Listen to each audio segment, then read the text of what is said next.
नमस्कार दोस्तों, स्वागत है। भिक्षु हर दिन तथागत से कहता, मैंने मन को जीत लिया है, अब यह मुझे विचलित नहीं कर सकता। तो एक दिन गौतम बुद्ध ने कहा, ठीक है, तुम दक्षिण दिशा में भिक्षा मांगने जाओ, यही तुम्हारी आखिरी चुनौती है। फिर अगले दिन ही भिक्षु ने व्याकुल होकर कहा, मुझसे बड़ी गलती हुई, लेकिन अब मैं दोबारा उस दिशा में भिक्षा मांगने नहीं जाऊंगा। यह कहानी शुरू होती है जब एक बड़े प्रदेश का राजकुमार अपना राजमहल सब कुछ त्याग कर बौद्ध संघ में शामिल हुआ। शुरुआती दिनों में नए भिक्षु ध्यान करना सीखते, इसके साथ साथ गौतम बुद्ध उन्हें भिक्षा मांगने भेजते ताकि भिक्षुओं का अहम कमजोर हो और उनका व्यवहार विनम्र हो जाए। संघ में आने के कुछ समय पश्चात राजकुमार भी भिक्षाटन पर जाने लगा। शुरू शुरू में सब ठीक था, लेकिन कुछ ही दिनों में घटना घटी जिस कारण राजकुमार विचलित हो गया और उसने भिक्षाटन पर जाने से मना कर दिया। भिक्षाटन का नियम था कि भिक्षु केवल 2 घरों में भिक्षा मांगते और नहीं मिलती तो आश्रम वापस आकर जल ग्रहण करते। एक बार राजकुमार भिक्षु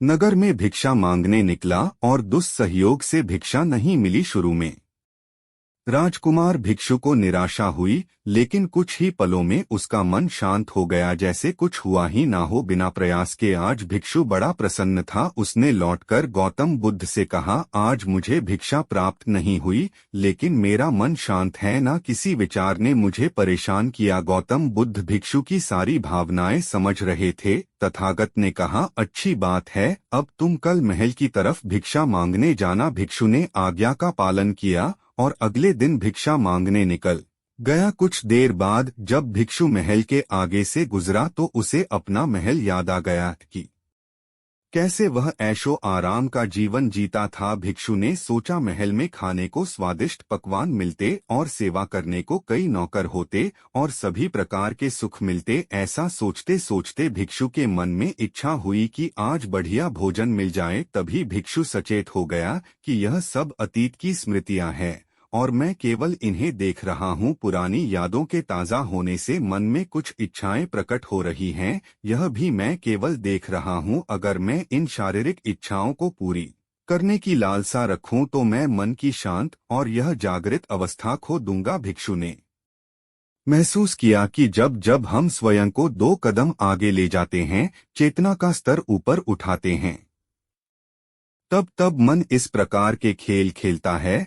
जब हम मन को शांत करने लगते हैं, तब मन हमें बेचैन करने की पूरी कोशिश करता है। भिक्षु यह सोचकर बहुत खुश हुआ क्योंकि आज उसने आत्मचिंतन से मन के बारे में गहरी समझ और सूक्ष्म दृष्टि प्राप्त कर ली। भिक्षु ने आश्रम आकर गौतम बुद्ध को सारी बात बताई और कहा, तथागत, आज मुझे आपकी कृपा से सूक्ष्म दृष्टि प्राप्त हुई। मन हमें बार बार इच्छाओं में उलझाना चाहता है। महल को देखकर मुझे भी पुराने सुखों का स्मरण हो आया, लेकिन आज भी विचार मुझे छू नहीं पाए। गौतम बुद्ध ने कहा, अच्छी बात है, कल नगर की दक्षिण दिशा में जाना, वहाँ एक हवेली है, वहाँ मन और विचारों पर उपदेश देकर आना। भिक्षु बहुत खुश हुआ। आज वो जल्दी जल्दी चल रहा था क्योंकि वो उपदेश देने जा रहा था। पर दोस्तों, इस बार की यात्रा भिक्षु पर भारी पड़ने वाली थी। कुछ ही देर में भिक्षु हवेली पहुंचा और भिक्षा के लिए आवाज लगाई। आवाज सुनकर एक सुंदर युवती बाहर आई। भिक्षु ने सोचा कि इस युवती की सुंदरता को देखकर मेरे मन में कोई विचार नहीं आना चाहिए, क्योंकि मेरा यहाँ आने का प्रयोजन तो इसको उपदेश देना है। युवती ने भिक्षु को प्रणाम किया और कहा, आइए पहले भोजन ग्रहण कीजिए। भिक्षु ने भोजन किया, फिर सोचा कि उपदेश देने से पहले थोड़ा आराम कर लेता तो अच्छा होता। भिक्षु यह सब सोच ही रहा था।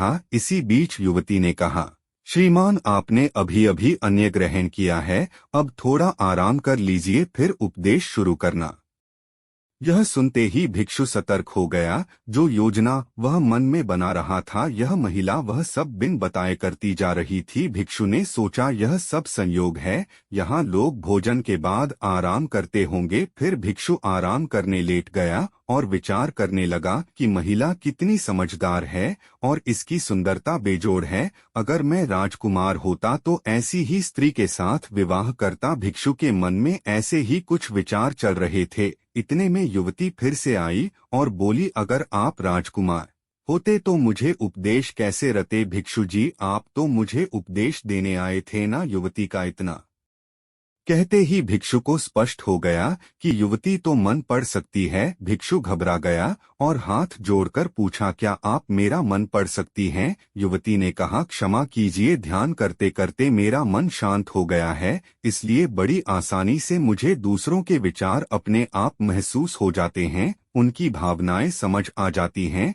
जब भिक्षु ने सुना तो उसके पैरों तले जमीन सरक गई। फिर बिना कुछ बोले भिक्षु तत्काल आश्रम की ओर चल पड़ा। रास्ते में चलते हुए भिक्षु का दिमाग फटा जा रहा था, उसकी बेचैनी बढ़ गई थी। भिक्षु खुद को कोसने लगा कि मेरे मन में युवती के लिए ऐसे विचार क्यों आ रहे थे। उसने मेरे बारे में क्या सोचा होगा? अगर यह बात लोगों को पता चलेगी तो लोग भिक्षुओं और संघ के बारे में क्या सोचेंगे? आज भिक्षु बहुत लज्जत महसूस कर रहा था और वह थोड़ी ही देर में आश्रम पहुंच गया। जब भिक्षु गौतम बुद्ध के सामने पहुंचा तो तथागत ने देखा कि उसके चेहरे की रौनक जा चुकी है, दोनों कंधे झुके हुए थे। भिक्षु ने बुद्ध से कहा, अब मैं भी भिक्षा के लिए नहीं जाऊंगा। तथागत ने कहा, पहले आराम से बैठो, फिर मुझे बताओ कि तुम्हारी चाल में इतनी थकान क्यों है?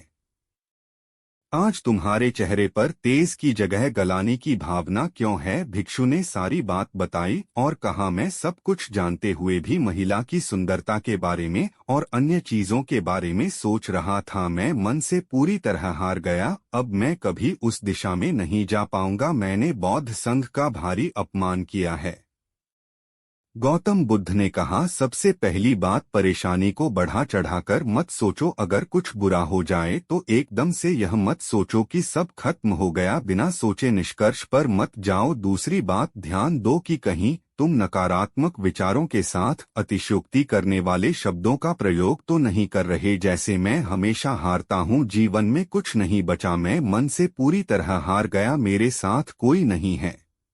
क्योंकि ऐसा करने से मन अति भावुक और विचलित हो जाता है और नकारात्मक विचारों के चक्र में फंसा रहता है। तथागत के शब्दों से राजकुमार भिक्षु के मन को सांत्वना मिली। भिक्षु ने पूछा, अगर मैंने अपने मन को जीत लिया था तो फिर मन ने मुझे परेशान क्यों किया? गौतम बुद्ध ने कहा, सबसे पहले यह समझो कि विचार पैदा कैसे होते हैं। पहले बाहर कुछ हुआ, फिर उस घटना के प्रति अंतर्मन ने प्रतिक्रिया की, इस कारण शरीर में भावना या सनसनी पैदा हुई, फिर इस सेंसेशन या फीलिंग के प्रति तुम्हारे सचेत मन ने यानी कॉन्शियस माइंड ने प्रतिक्रिया की। इस आखिरी स्टेप को हम विचार कहते हैं। भिक्षु ने पूछा, हमको परेशान करने की विचारों में इतनी शक्ति आती कहाँ से है? गौतम बुद्ध कहते हैं कि हम खुद विचारों को यह शक्ति प्रदान करते हैं। जब आप जजमेंट और सही गलत के टैग लगाकर विचारों को देखते हो तो उनके प्रति रिएक्ट करने लगते हो। एक विचार के साथ अन्य विचार भी सोचने लगते हो। जब तक आप खुद को जज करोगे तब तक मन आपको नीचा दिखाकर हावी होता रहेगा। भिक्षु ने पूछा, फिर मन शांत कैसे होगा? गौतम बुद्ध ने कहा, अगर विचार है तो शरीर में भावना भी महसूस हो रही है, क्योंकि हर विचार भावना के साथ प्रकट होता है। अगर आप अश्लील विचार महसूस कर रहे हो तो इसका मतलब है कि शरीर में एक भावना यानी सेंसेशंस भी महसूस हो रहे हैं और फिर आप उसके बारे में सोच रहे हो या रिएक्ट कर रहे हो, और इसी बात में मन को शांत करने का तरीका छपा है। हर विचार को देखना कठिन है क्योंकि विचारों का वेग तेज है, लेकिन शरीर में महसूस हो रही भावना यानी सेंसेशंस को देखना आसान है क्योंकि यह देर तक बनी रहती हैं। अगर इन्हें बिना जजमेंट के सही गलत का मतलब लगाए सिर्फ देखा जाए तो यह गायब भी हो जाती हैं। तब मन के पीछे जो शांति है वो प्रकट होती है और उस शांति में एहसास होता है कि मन हमारा कुछ नहीं बिगाड़ सकता। हमारा अंतर्मन कैसे ठीक होता है नॉन जजमेंट से। अगर हम किसी भी इंसान या घटना या फिर अपने मन को बिना जजमेंट के देखते हैं तो मन के साथ साथ अंतर्मन अपने आप स्वस्थ और शांत होने लगता है।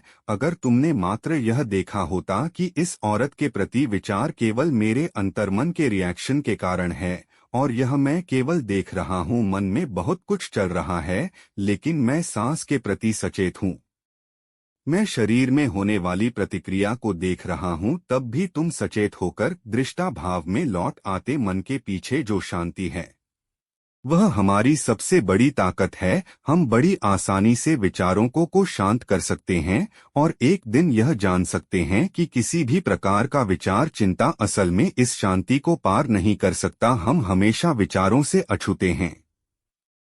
गौतम बुद्ध कहते हैं, तुम याद रखो विचार तुमसे हैं, तुम विचारों से नहीं। तुम हमेशा ही अपने विचारों से शक्तिशाली हो, अपने डरों और चिंताओं से शक्तिशाली हो। अब तुम अगले 7 दिन युवती के घर भिक्षा मांगने जाओगे और ध्यान रखना, अपने विचारों को जज मत करना। अच्छे बुरे विचार केवल तुम्हारा द्वार खटखटाते हैं। तुम केवल इतना याद रखना कि तुम वह शांति हो जिसमें सब प्रकट हो रहा है। अगले दिन भिक्षु पूरे मार्ग जागृत होकर चला। महिला के घर जाने से पहले थोड़ी घबराहट हुई, लेकिन भिक्षु दृष्टा भाव में बना रहा, विचारों को, शरीर में उठ रही भावनाओं को, डरों को, गिल्ट को, सबको बस देखता रहा। जब वापस लौटा तो वह पूरी तरह शांत था। आज उसमें मैंने मन को जीत लिया है, यह अहंकार भी नहीं था। आज उसने सही मायनों में मन को पार कर लिया था।